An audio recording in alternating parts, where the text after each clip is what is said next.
حضور ایران میں جو متع ہے وہاں کے علماء اس کی اجازت دیتے ہیں، تو وہ ثابت کرتے ہیں کہ یہ ایک جائز چیز ہے. ثابت ہو دیتے ہیں؟ جی وہ ثابت کرتے ہیں دلائل. ثابت ہو گیا ہے؟ نہیں جی نہیں، میرے پہ تو نہیں، لیکن آپ یہ کیوں کہتے ہیں ثابت کرتے ہیں؟ وہ کوشش کرتے ہیں جی جی جی کہ ثابت کریں، یہ کہیں نا. جی جی جی.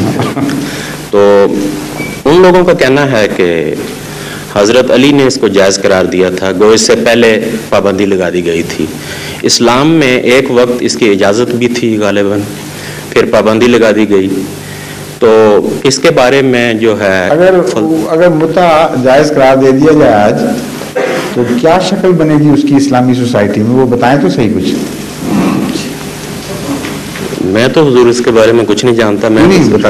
ارے عام رہے ایران اتنی دیر رہے ہیں، ان کے دلائل سے کافی حد تک آپ نے اگر اثر قبول نہیں کیا جی تو مروب ضرور ہوئے ہیں. تو آپ کو پتہ ہی نہیں ہوتا کیا ہوتا ہے. نہیں مجھے تو معلوم ہے. بتائیں نا پھر.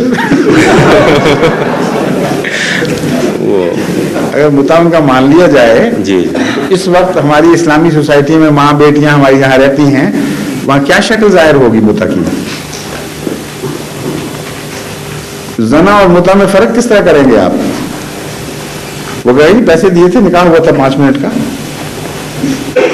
ایسی فاسق فاجر سوسائٹی وجود میں آئے گی کہ اس کے تصور سے بھی رونگٹے کھڑے ہو جاتے ہیں. اسلام کے اوپر سب سے بڑا ظلم تو مسلمانوں نے کیا ہوا ہے. ہر اچھی تعلیم کو بھیانک بنا دیا. جہاد کی تھی، عظیم الشان تعلیم تھی، اسے اس طرح مکروہ بنا کے پیش کیا کہ آج تک ساری دنیا لعنتیں ڈال رہی ہے. پاکیزگی نفس کی تعلیم تھی، اسے متع میں تبدیل کر دیا. سچائی کی تعلیم تھی، اسے جھوٹ بولنے کے تقیہ میں تبدیل کر دیا. کون سی جگہ ہے اسلام کی جہاں زخم نہیں لگائے خود مسلمان علماء نے؟ یہ ان میں سے ایک ہے، بڑا بھیانک زخم ہے. اس پر تو بحث چھیڑنے کا کیا سوال ہے؟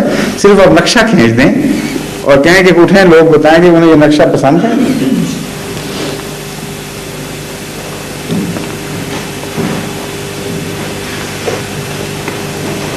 کسی کے گھر کی کوئی عزت کی کوئی حفاظت نہیں رہتی باقی. بس ٹھیک ہے جی تھینک یو. اگر اطمینان نہیں بھی ہوا تو بیٹھ جائیں. اچھا آپ تشریف لائیے. ارے آئی ایم سوری، پہلے آپ کو you can speak Urdu, can you? But you will ask your question in English, but I would answer it in Urdu as it is the custom here in this session, I mean.